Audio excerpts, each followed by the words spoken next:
करते हैं इसको। Today we will start dinoflagellates ना। आज क्या स्टार्ट करेंगे हम लोग? डाइनोफ्लैजिलेट्स।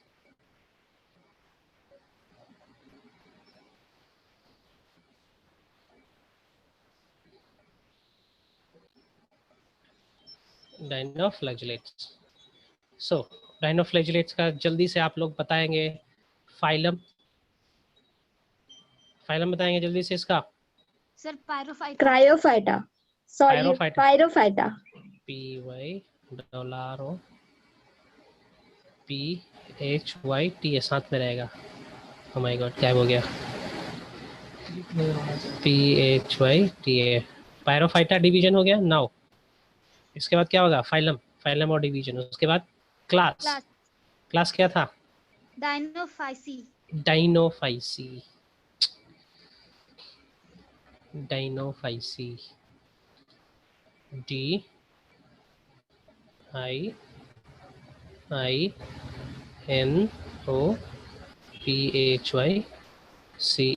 एक साथ लिखेंगे। आज क्लास एक काम करो तुम लोग, कॉपी रखो सामने और लिखते भी चलो, ठीक ना? लिखते भी चले। डाइनोफाइसी। आफ्टर दैट उसके बाद जीनस क्या हो जाएगा जी? जीनस। और भी कुछ बताया था क्या क्लास के बाद? सर सिर्फ जीनस बताए थे। हाँ, ऑर्डर कुछ नहीं बताया था, फैमिली भी कुछ नहीं बताया था। फिर जीनस में हम बताए थे ना, बहुत सारे जीनस था। नॉक्टिल्यूका था, जिम्नोडिनम था, गनालेक्स था, पैरोसिस्टिस था, पैरोडिनम था। ओके ठीक है, चलिए हटाइए ये सब। आते हैं हम लोग जनरल कैरेक्टरिस्टिक्स ऑफ, और सिंपली द कैरेक्टरिस्टिक्स ऑफ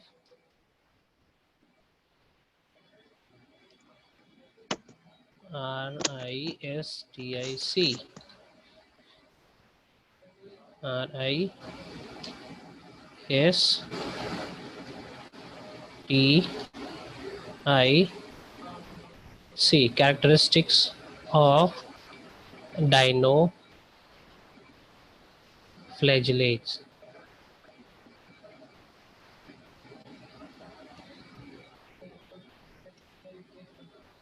ठीक ना?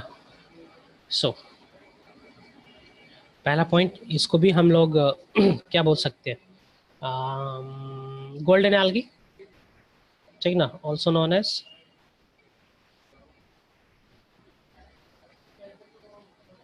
Golden algae. गोल्डन एल्गी कहेंगे, लेकिन इसका कलर वेरी करता है, ठीक है? Colour varies from red, green,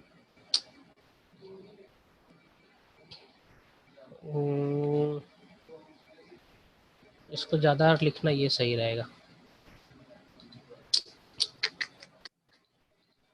colour varies depending upon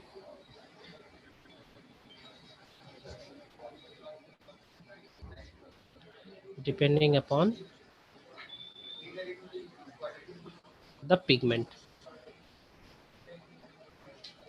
present in it।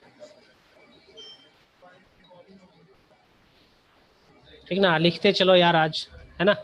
रुके ही नहीं, ये बहुत ही गंदा सा लिखा आ रहा है, तो इसीलिए हम बोलेंगे कॉपी सामने रखो और जो हम बोल रहे हैं उसको लिखते चलो। चलिए, कोई भी ऑर्गेनिज्म का हमें प्रॉपर्टी पढ़ना होता है तो हमें देखना होता है कि ये रहता कहाँ है। तो यही सब ध्यान देना होता है, रहता कहाँ पर है, बना किस चीज़ से है, खाता क्या है, रिप्रोडक्शन कैसे करता है, कुछ स्पेशल फीचर्स है कि नहीं है, यही सब हमें देखना होता है ना? So those thing will consider here. So सबसे पहले डील करते हैं इसका habitat. Habitat means what? Habitat means ये कहाँ रहता होगा। सो it is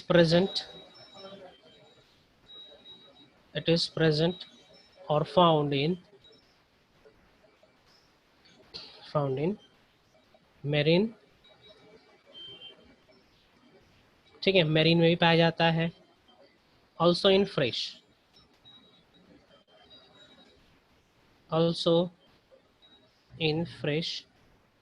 वाटर। ठीक है, ये हो गया इसका हैबिटेट। जैसे कि हमने डायटम्स में बताया था कि फ्लैजुला नहीं है, but it has flagella, it has flagella, इसके पास फ्लैजुला होता है। Next point. सर थोड़ा सा नीचे कीजिए ना। हाँ हाँ, थोड़ा सा बोलोगे। सर स्क्रीन नीचे करिए ना। स्क्रीन, स्क्रीन अच्छा ऊपर चला गया, ये ठीक है ना। हाँ सर। हाँ, इट हैज़ फ्लैजुला, फ्लैजुला किस पर्पस के लिए होता है, मूवमेंट के लिए होता है। ठीक है, it has flagella and shows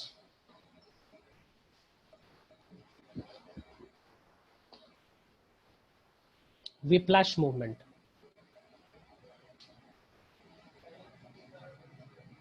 whiplash movement।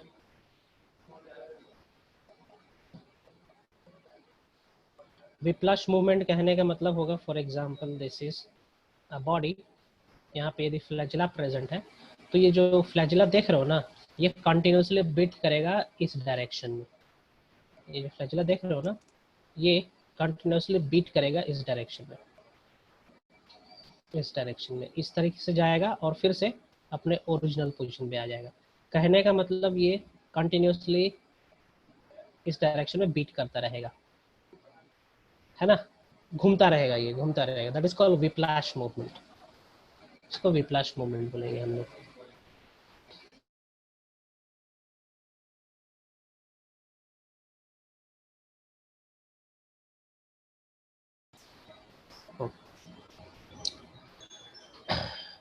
Dinoflagellates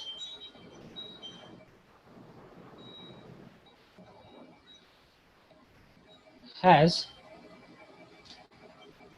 a shield like structure, shield like structure है, which is known as, question आता है ऐसे, लोरिक, थेका और लोरिका, थेका और लोरिका। ठीक है, शील्ड का तरह स्ट्रक्चर होता है, डायग्राम हम बनाएंगे अभी, ठीक है ना, उसको हम लोग थेका या फिर लोरिका कहते हैं। ठीक है, further this थेका and lorica, further this थेका and lorica has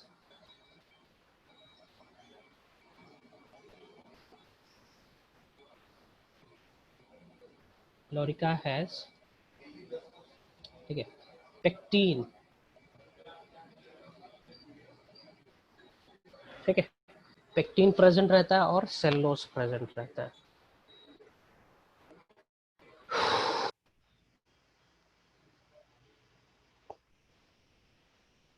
क्या प्रेजेंट रहता है बताएंगे जल्दी से, cellulose and pectin, pectin and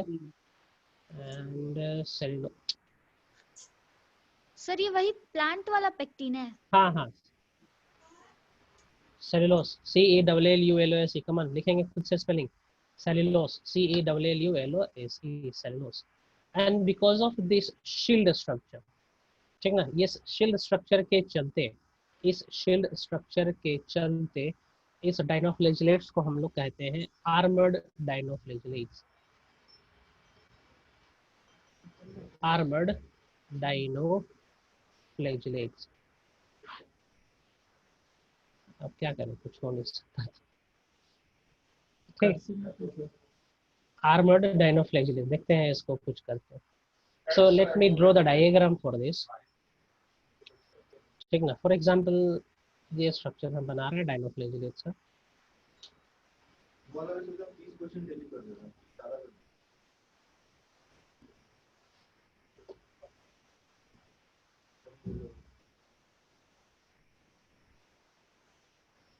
एक डायनोफ्लैजिलेट का हम स्ट्रक्चर बना रहे हैं, ठीक है।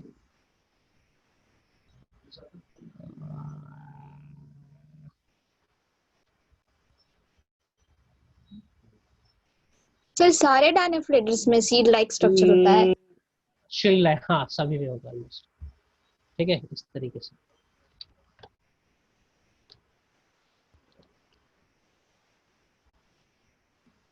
अरे ये तो पूरा गायब हो गया। ठीक है, worry not, I do fresh.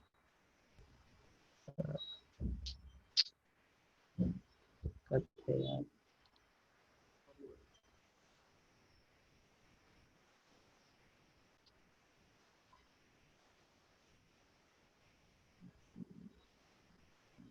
कुछ इस तरीके से स्ट्रक्चर होते हैं।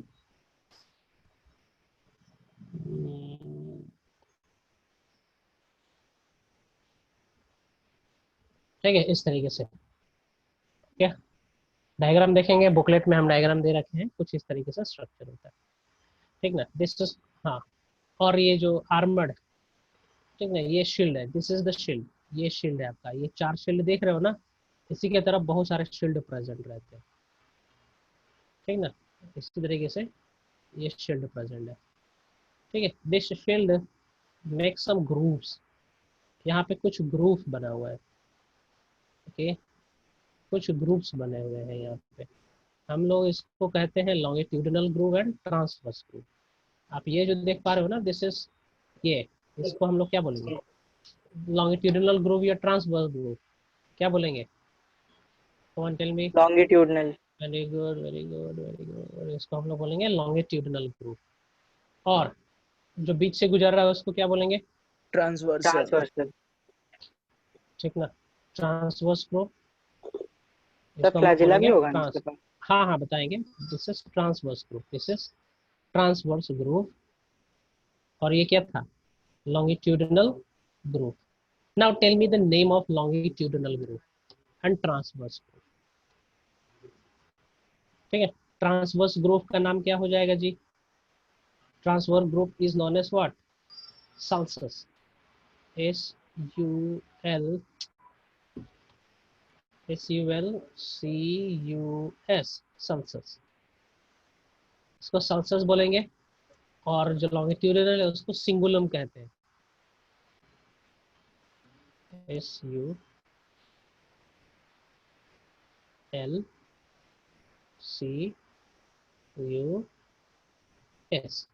सल्सस हो गया। और इसको हम लोग कहते हैं सिंगुलम। SINGULUM, सिंगुलम कहेंगे। नाम लिख लेंगे अभी। द ट्रांसवर्स, कुछ गड़बड़ बता रहे हैं, रुको। जो लॉन्गिट्यूडिनल वाले को हम लोग सल्सस बोलते हैं यार। इसके चक्कर में क्या क्या हो रहा है, इसको अंडू करेंगे, एक्सचेंज करेंगे।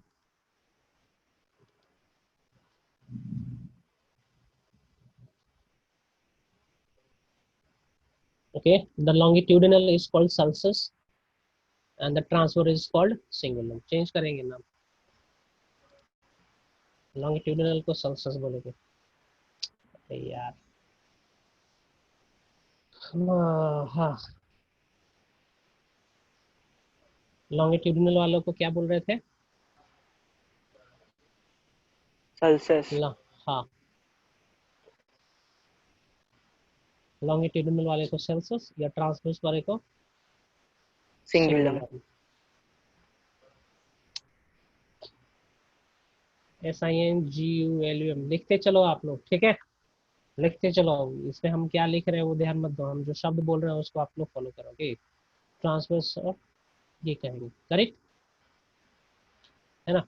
उसके बाद हम ये बोल सकते हैं, उसके बाद आई कैन से, उसके बाद हम क्या बोल सकते हैं? जो ट्रांसवर्स है और जो लॉन्गिट्यूडिनल है, ठीक है, they both poses flagella.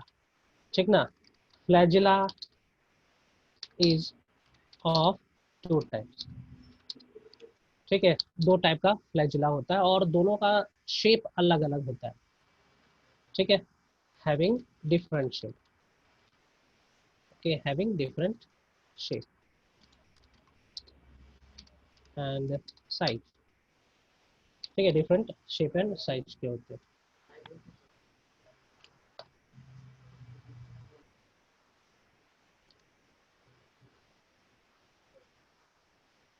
Different shape and size. ठीक है, यदि फ्लैजिला, ठीक ना, अलग अलग शेप और साइज का होता है उसको हम लोग बोलते हैं हेट्रोकॉन्ट।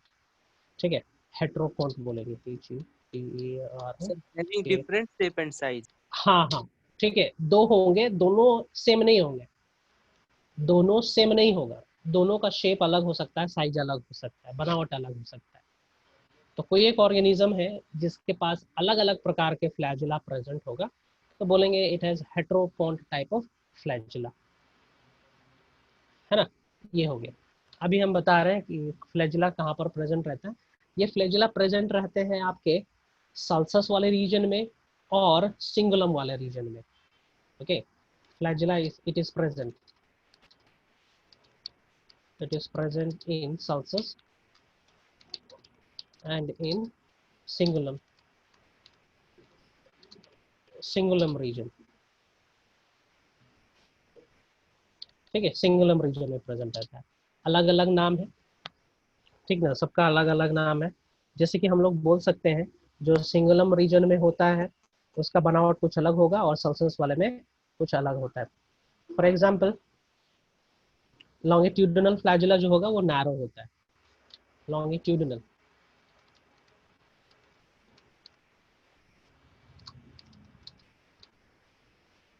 longitudinal flagella is thin and narrow,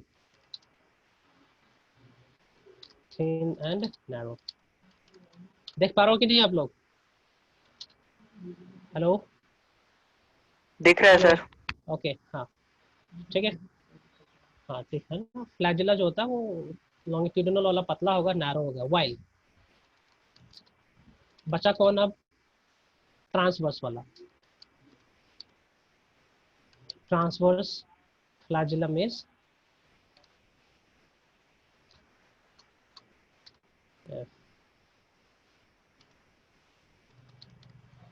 flagellum is ribbon like,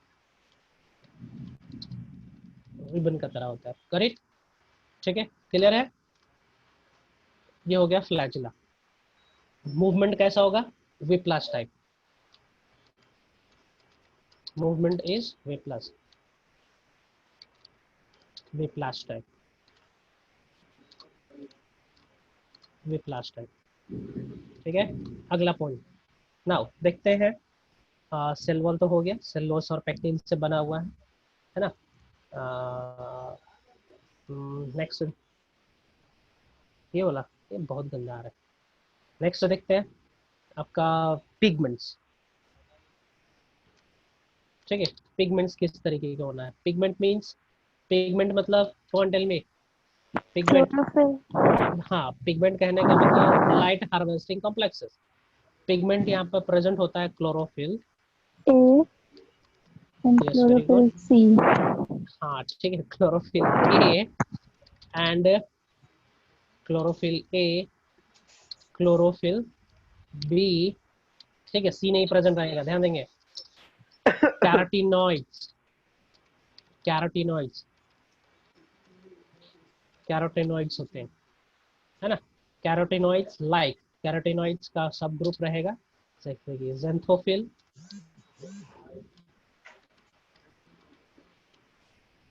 ज़ेंथोफिल and beta carotene, and beta carotene. Beta का शेप आएगा क्या यहाँ पे? और alpha carotene, sorry, alpha carotene, alpha का सिंबल आएगा यहाँ पे, let me try.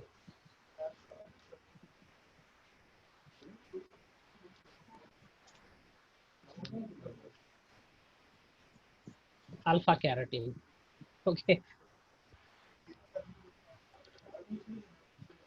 Alpha carotene,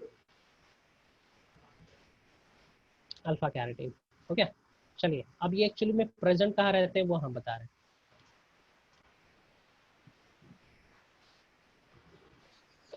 ठीक ना। सो दिस कैरोटीन्स बेसिकली ये प्रेजेंट रहते हैं थैलाकोइड के अंदर। Okay, this carotene are present in thylakoid. Carotene जो है वो थैलाकोइड के अंदर प्रेजेंट है।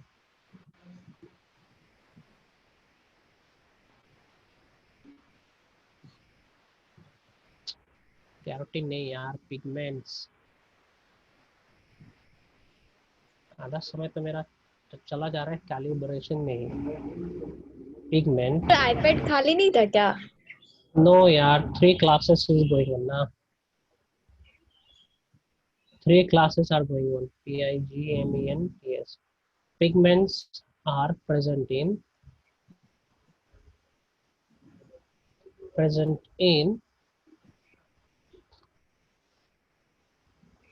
ठीक है, present in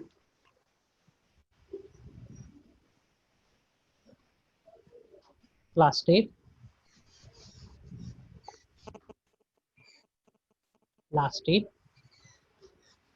which is protected by 3 layer, which is protected by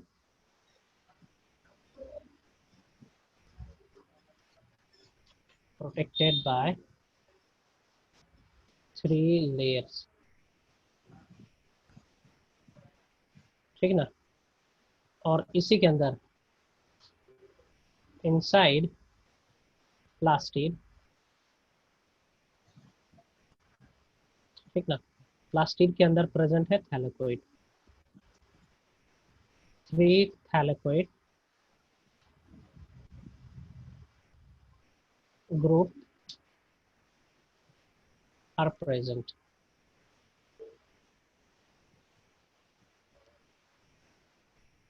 ठीक ना। तो इसका स्ट्रक्चर हम बनाएंगे तो कुछ इस तरीके से बनेगा। फॉर एग्जांपल ये एक हो गया प्लास्टिक, ये दूसरा प्लास्टिक हो गया, इसे टच रहेगा, बनाते चलेंगे आप लोग भी। दूसरा प्लास्टिक हो गया ये, ठीक ना। और ये रहा तीसरा plastic. Coin, just make it 3 coins, 3 सिक्का बनाएंगे जो एक दूसरे से जुड़े हुए हैं, है ना। और ये एक दूसरे के ऊपर अरेंज्ड है, ऐसे ही समझेंगे। सो दिस इज 3 थैलेकॉइड,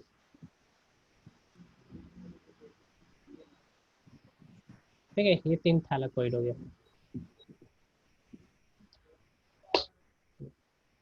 चलिए आगे बढ़ते हैं। हाँ, इसका रिजर्व फूड मटेरियल क्या होगा? Come on tell me, the reserve food materials are, reserve food इसमें जो प्रेजेंट रहेगा, रिजर्व फूड इज पॉलीसेकेराइड,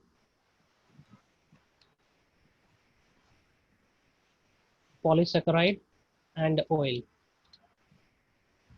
ये हो गया पॉलीसेकेराइड और ऑयल, ये हो गया इसका reserve food material.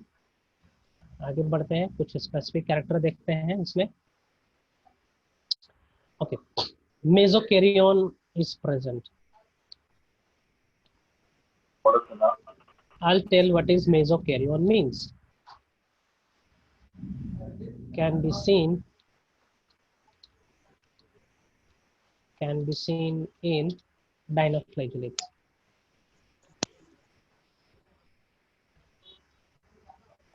Dinoflagellate, dino, FLAGELLATES, dinoflagellates. What is mesokaryon mean? समझेंगे।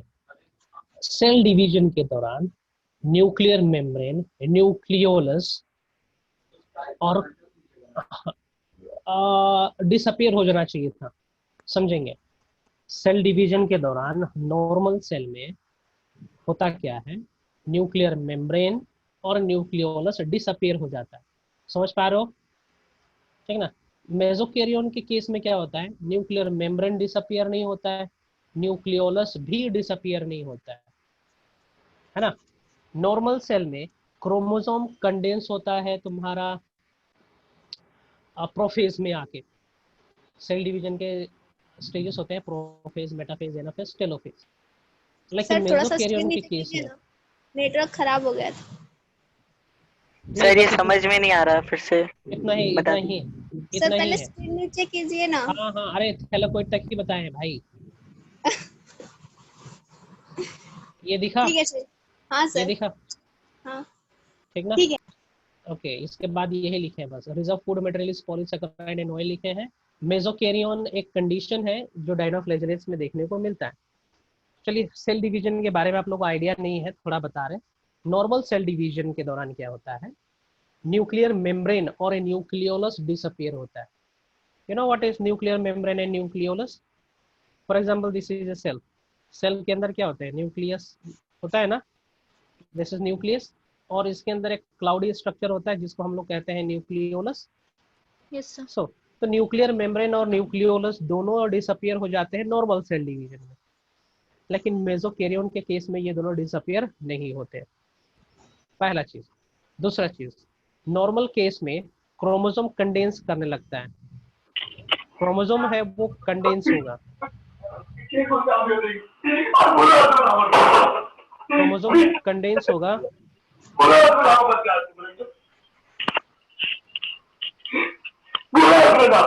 क्रोमोसोम कंडेंस होना है किस स्टेज में, प्रोफेज स्टेज में, ठीक है, प्रोफेज स्टेज में कंडेंस होगा। लेकिन मेसोकैरियंस के केस में क्रोमोसोम कंडेंस हो जाता है इंटरफेज में ही, ठीक है, इंटरफेज। अब इसके लिए आपको सेल डिवीजन बताएंगे तब पता चलेगा क्या होता है इंटरफेज। इंटरफेज इनिशियल स्टेज होता है सेल डिवीजन का, तो इंटरफेज में ही इसका क्रोमोसोम कंडेंस हो जाता है ना। सो मेसोकैरियन कैन बी सीन इन डायरोफ्लैगेलेट्स, मेसोकैरियन हम डिस्क्राइब कर रहे हैं where chromosome get condensed at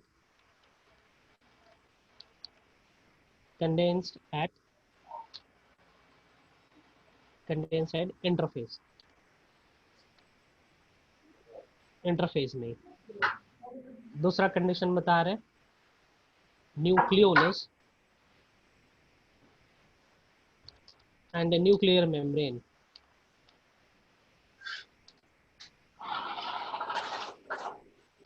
do not disappear,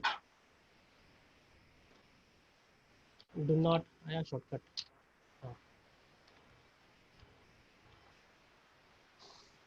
spelling सही है देखो तो डिसअपियर का, do not disappear during cell division। ये हो गया है ना। चलिए आगे बढ़ते हैं और कुछ प्रॉपर्टी देखते हैं इसका। सी निडेरियंस के पास, क्लास 9th में पढ़े होंगे आप लोग, निडेरियंस के पास निडोब्लास्ट होता है, स्टिंग ऑर्गन, जहर फेंकने वाला एक स्ट्रक्चर होता है, सुने होंगे आप लोग, निडेरिया, निडोब्लास्ट, ठीक है। तो निडेरिया का तरह इनके अंदर भी स्टिंग ऑर्गन प्रेजेंट रहता है, डंक मारने वाला ऑर्गन प्रेजेंट रहता है ना, जिसको हम लोग निडोब्लास्ट बोलते हैं। सो लिखेंगे आप लोग, हम बोल रहे हैं, लिखे जरा, लिखें जरा इसमें, some dinoflagellate poses, write down, some dinoflagellates poses trichocyst, trichocyst, trichocyst, trichocyst and nidoblast, CNIDOBLAST लिखेंगे। Some dinoflagellates poses trichoblast and nidoblast like those present in nidaria, present in nidaria, उसी की तरह जैसे निडेरियंस में प्रेजेंट रहता है, CNIDERIANS, cnidarians में जो प्रेजेंट रहता है, like that of cnidarians. Function क्या होगा इसका? Its function is what? Self defence. Its function is to, ठीक है, इस फंक्शन आर कर देंगे, catching prey and protection from what? Protection from predators ना, प्रेडेटर से प्रोटेक्ट करने के लिए और भोजन को पकड़ने के लिए इसका इस्तेमाल किया जाता है, करेक्ट। है ना, क्लियर है। आगे, ये बहुत ही हल्के होते हैं, ठीक ना, हल्के होते हैं ये भी डायटम्स की तरह ही। हाँ, और कुछ फंक्शन बता रहे हैं इसका। हाँ, इसके पास नॉन कॉन्ट्रैक्टाइल वैक्यूल होता है जिसको हम लोग सूल कहते हैं। It has non contractile vacuole, non contractile, CONTRACTILE, non contractile vacuole called, ये क्वेश्चन आता है सूल।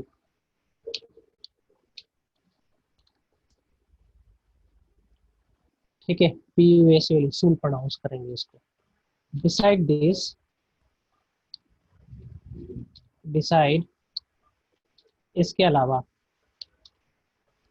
2 to 3 वैक्यूल्स भी प्रेजेंट रहता है। Vacuoles, vacuoles are also present,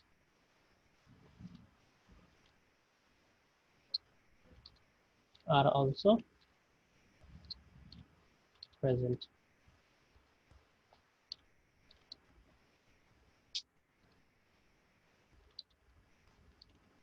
ठीक है, ये भी प्रेजेंट रहते हैं।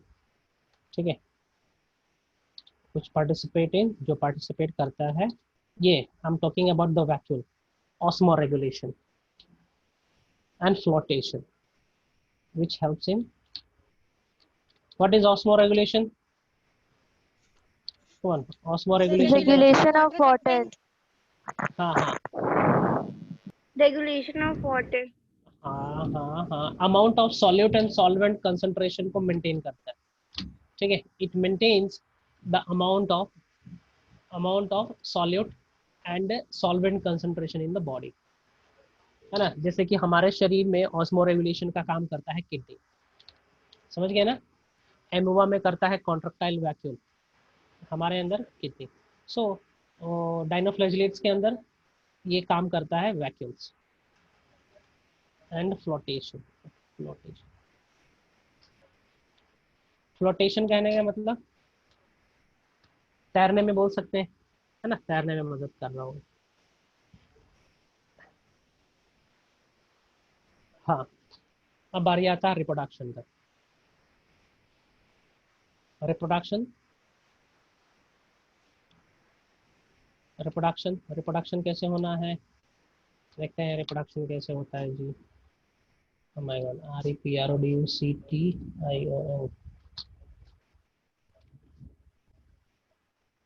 come on tell me, sexual और एसेक्सुअल दोनों होना है। एसेक्सुअल, एसेक्सुअल में सबसे मोस्ट इंपॉर्टेंट क्या हो जाएगा, binary fission, binary fission and sexual type, sexual follows, Conjugation. ना वो सब नहीं होता है इसमें। Sexual follows isogamous, isogamous and anisogamous type, anisogamous type. ठीक है, isogamous and anisogamous type.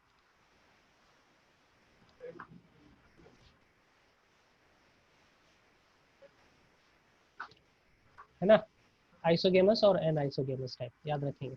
Now some of the dinoflagellates are diploid, some are diploid and some are haploid, ध्यान देंगे।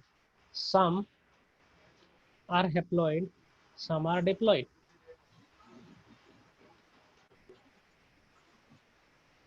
some are diploid, diploid कहने का मतलब Of Two sets chromosomes. of chromosomes. two sets of chromosome, 2n।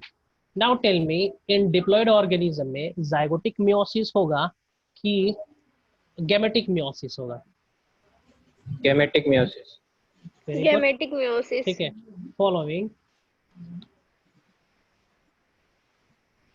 following which type of meiosis? Following gametic meiosis.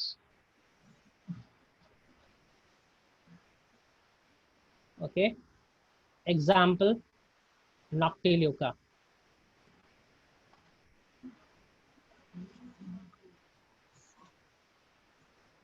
Noctiluca, Noctiluca, noctiluca. Okay, some are haploid.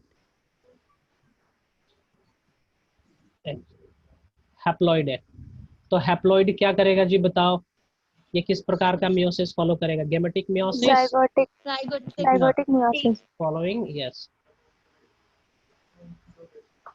Following zygotic meiosis. zygotic meiosis है ना? So example दे रहे हैं, जिम्नोडेनम, example जिम्नोडेनम.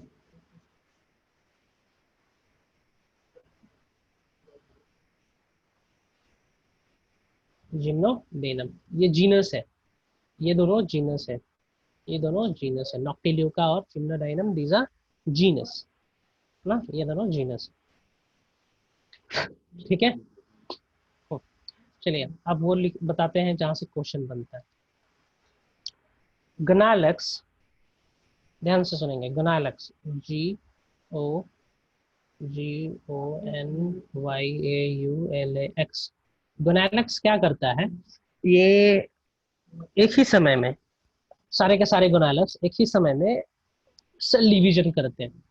इतना तेजी से cell division करते हैं कि वो एरिया जो रहता है ना जहाँ पे ये मल्टीप्लाई कर रहे हैं वो लाल दिखने लगता है, रेड दिखने लगता है. ठीक है, जिसके चलते कहते हैं कि it is causing red tide. ठीक है, गनालेक्स अंडरगोस, एनसीईआरटी का line, okay, this is the line from NCERT. क्या हो गया यार, ये कुछ तो हो गया, वेट गाइस. ठीक है, गनालेक्स causes undergoes, ज़्यादा सही रहेगा, undergoes UNDERG is rapid cell division, rapid cell division, due to which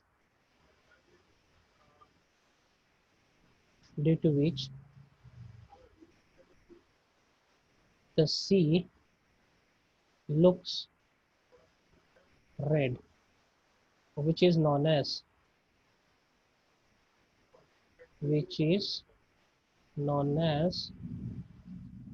red tide.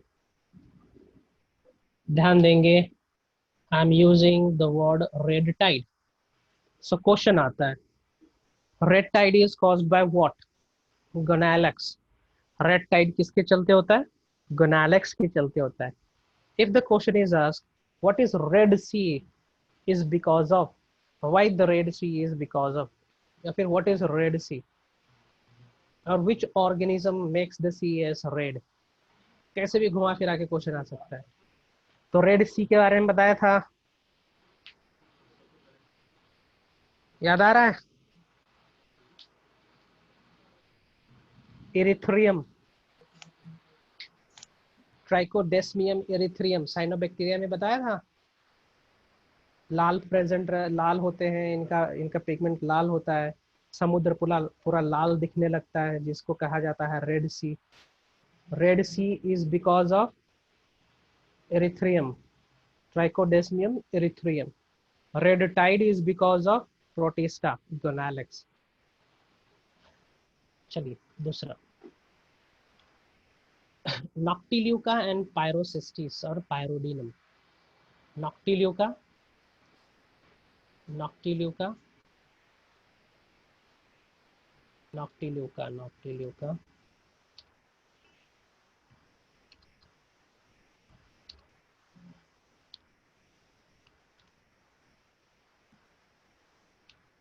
Noctiluca, पायरोसिस्टिस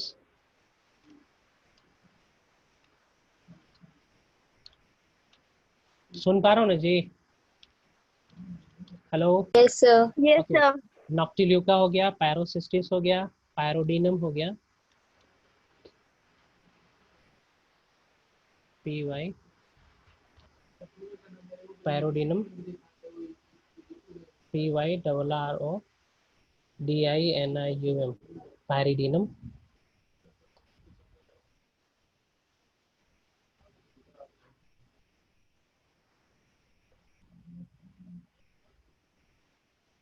okay, PY pyrodinium, PYRODINIUM। क्या हो गया? Noctiluca, pyrocystis and pyrodinium. ठीक ना? ये क्या करते हैं? They emits light, emits light, emits light during night. कब करते हैं? रात के समय में, रात के समय में। ठीक ना? इसीलिए नॉक्टिल्यूका को कहा जाता है ghost of the sea. Noctiluca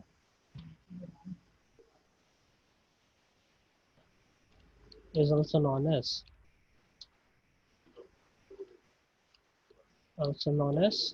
ghost। ghost मतलब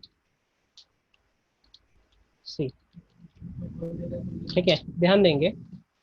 लाइट इमिट करने की टेंडेंसी दो प्रकार से होती है। एक तो केमिकल एनर्जी को लाइट एनर्जी में कन्वर्ट कर दे, जो तुम्हारा ये करती है फ्रूट फायरफ्लाई। फायरफ्लाई देखे हो ना, जुगनू जिसको कहते हैं। Yes, sir. हाँ, ठीक है। और एक होता है phenomenon that is called phosphorescence, PHOSPHORESCENCE। एक फिनोमेनन होता है phosphorescence. It means trapping the light energy in the daytime and emitting that light energy in the night, that is called phosphorescence phenomenon। ठीक है, फॉस्फोरेसेंस का ये मतलब होता है, दिन के समय में वो लाइट को हार्वेस्ट करते हैं, इलेक्ट्रॉन्स के फॉर्म में एनर्जी स्टोर करते हैं, और रात के समय में, ठीक ना, वो इमिट करते हैं। दिन के समय में लाइट इमिट नहीं करेंगे, दिन के समय में सनलाइट को ट्रैप करते हैं, सन एनर्जी को ट्रैप करेंगे। That process is called phosphorescence, है ना? ओके, सो बायोल्यूमिनेस प्रॉपर्टी आता है because of phosphorescence. बायोल्यूमिनेस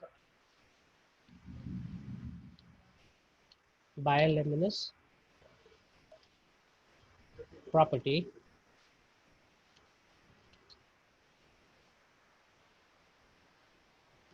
of dinoflagellates।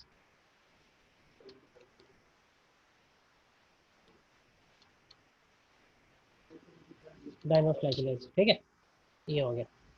चलिए, और कुछ हम बता रहे हैं, एक और इम्पोर्टेंट बता रहे हैं कनालेक्स Sir, के बारे में। ghost of the sea क्यों बोलते हैं इसको? अरे भैया, रात को लाइट कहीं पे दिखेगा समुद्र के अंदर है तो डर ही तो लगेगा, है ना? कहीं पे कोई है नहीं या मनुष्य है नहीं, अचानक से तुम्हें वहां पे रोशनी दिखेगा तो तुम क्या शक करोगे? वहाँ पे भगवान बैठे हैं, भूत ही बैठा होगा ना, या लाइट वहां पे टावर पड़ा होगा, ठीक ना? लाइट टावर तो होगा नहीं समुद्र के पीछे भी, है ना? इसलिए इसको भूत कहा गया समुद्र का, रात को चमकता है इसीलिए। Now the last one, गोनालेक्स।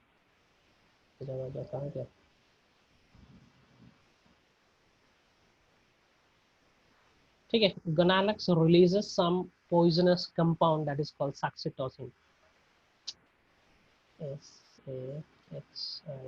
SAXITO, saxitocin।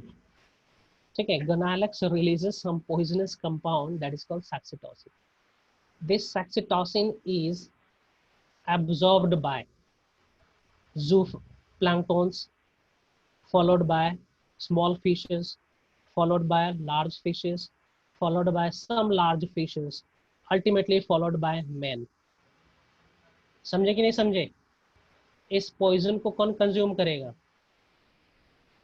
saxitocin poison is consumed by fishes। ठीक है, फिशेस, मछलियां खाया, मछलियों ने खाया इसको, मछली को फिर कौन खाया? मनुष्य ने। ठीक है, मछली को तो कुछ नहीं हुआ, फिश को तो कुछ नहीं हुआ, लेकिन मनुष्य को एक प्रकार का बीमारी होने लगा। That is called paralysis disease, which is described as paralytic shellfish poisoning. Paralytic shellfish poisoning. ठीक है, that is called PSP, paralytic shellfish poisoning. लिखेंगे इस, write down. Gonalex releases a poisonous compound called saxitoxin,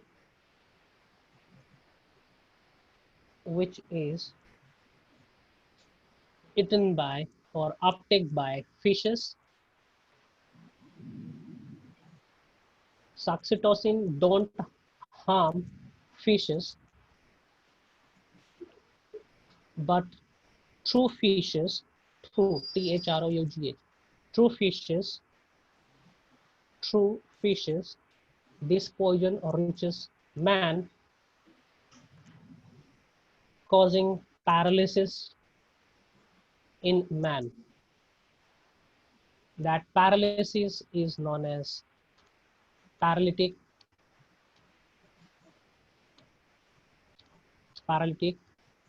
shellfish poisoning.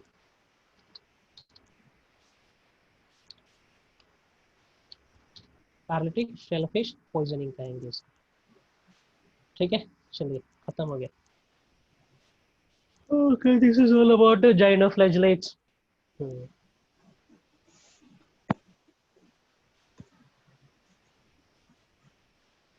कुछ पूछना है पूछ सकते हो। इसमें से इम्पोर्टेंट होगा आपका क्या? इसमें से इम्पोर्टेंट होगा आर्मर्ड डाइनोफ्लैजिलेट्स वाला, इम्पोर्टेंट मार्क करेंगे जी। आर्मर्ड डाइनोफ्लैजिलेट्स, बायोल्यूमिनेसेंस वाला,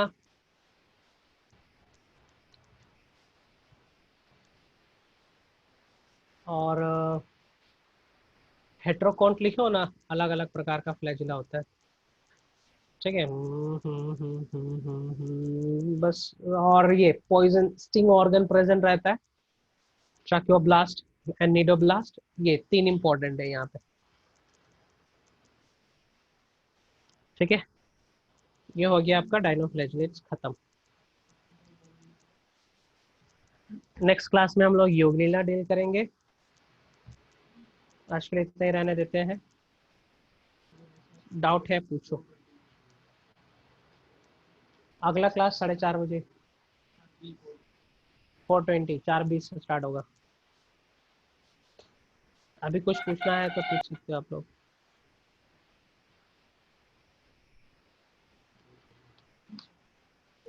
कहाँ गया पार्टिसिपेंट्स? पार्टिसिपेंट्स कहाँ गए उसमें?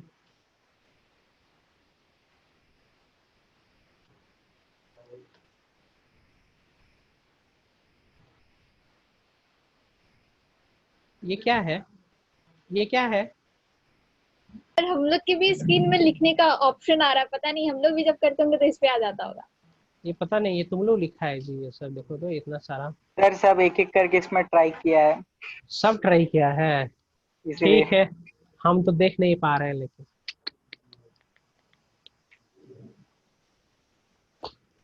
पूछोगे जी जल्दी। संभवी, शाश्वत, श्रुति, देवांश, ये भी लेक्चर हम डाल देंगे यूट्यूब पे, और बाकी सब लेक्चर अपडेट हो गया है।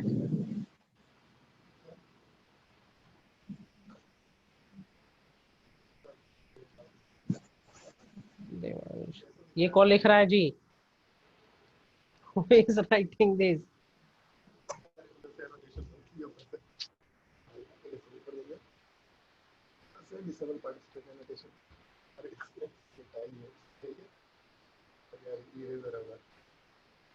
आप लिख के देखो जरा, हो रहा है क्या? आप No, करके sir. देखो।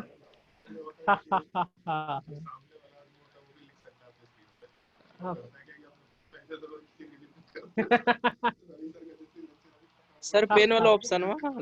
अरे ऑप्शन हम बंद कर दिए है ना। अब नहीं ना आएगा। ठीक है, अब नहीं होगा, हम बंद कर दिए यहाँ से। I have disable that one.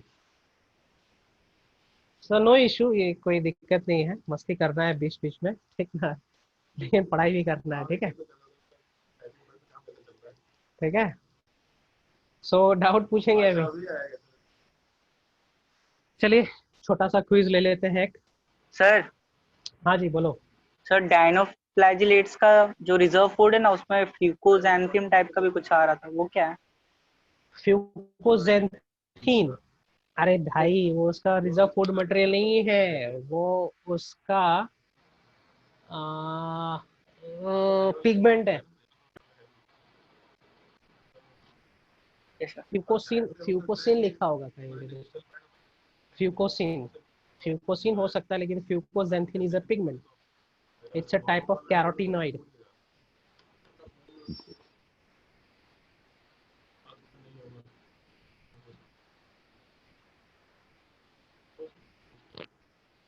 ठीक है। वॉलेटिन ग्रैन्यूल्स क्या होता है?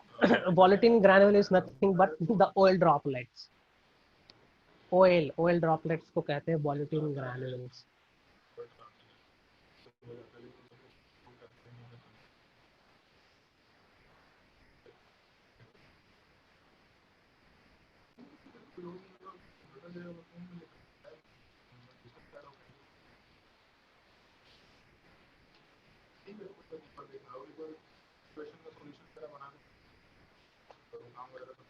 यहाँ पे है नोट पैड, वन नोट कहाँ है सर? यहाँ पे वन नोट डेस्कटॉप पे नहीं है क्या? उसको डेस्कटॉप पे रखिए पिन करके। Let me do, I am doing now, let me do this.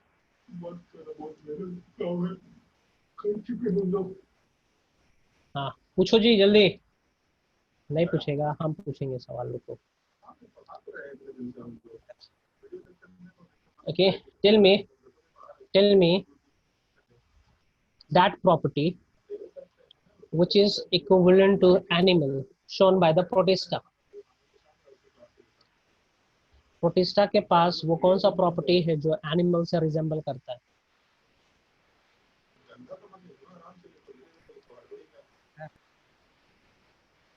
कौन property of protista resembling animal? Come on, tell me. Answer क्या होगा इसका? ट्रॉप्स होते हैं कुछ क्या होते हैं? हेट्रोट्रॉपिक होते हैं। ओके, हेट्रोट्रॉफिक और वेल डिफाइंड न्यूक्लियस। ना ना ना, हेट्रोट्रॉफ्स होते हैं, सेल वॉल नहीं रहता है किसी के पास, है ना। ये दो प्रॉपर्टी हो जाएंगे। ठीक है चलो, सेम रहेगा। एनिमल वाला हो गया। दूसरा बताएंगे आप लोग, प्लांट के साथ जो रिजेंबल कर रहा होगा, प्लांट के साथ जो प्रॉपर्टी शो कर रहा होगा। किसी में सेल्वल होते हैं। यस, सेल वॉल पोजेस, ठीक है, क्लोरोफिल पोजेस करते हैं। पिगमेंट। वेरी गुड, ठीक है। Sir mixotrophic? नहीं, मिक्सोट्रॉपिक नहीं, मिक्सोट्रॉपिक सिर्फ प्रोटिस्टा ही कर पाता है। मिक्सोट्रॉपिक और कोई किंगडम नहीं कर सकता। ओके, फंजाई का तरह प्रॉपर्टी शो करना, फंजाई का तरह, कौन फंजाई की तरह प्रॉपर्टी शो करने वाला property of protista? Sir nuclear membrane present. नहीं, फ्रूटिंग बॉडी होता है इसके पास, ठीक है, फ्रूटिंग बॉडी होता है। बताएंगे फ्रूटिंग बॉडी हम स्लाइम मॉल्स में। अच्छा, और प्रॉपर्टी बताओ जो बैक्टीरिया के साथ रिजेंबल करता हो। सर स्पोर्स होता है? स्पोर फंगई के बैक्टीरिया रिलेशन में? यूनिसेलुलर होता है, बोल सकते प्रोटिस्टा भी यूनिसेलुलर होता है। ठीक है, सही है जोसना, सही है। स्पोर होता है, बताया तो था, स्टार्टोस्पोर, ऑक्सोस्पोर। तो सर वो फंगई के साथ उसका फंक्शन फंगई के सेम? साथ भी स्पोर्स होता है, फंगई में कोनिडियल स्पोर होता है, ठीक ना, ओइडियल स्पोर होते हैं, बोल सकते हैं। बहुत सारा प्रॉपर्टी सिमिलर है, एक दो ही नहीं। ठीक है, पढ़ेंगे आप लोग अच्छे से, और यहीं पे लेक्चर कंटिन्यू होगा केमिस्ट्री का ना। ठीक है, at 4:20 PM। चलो।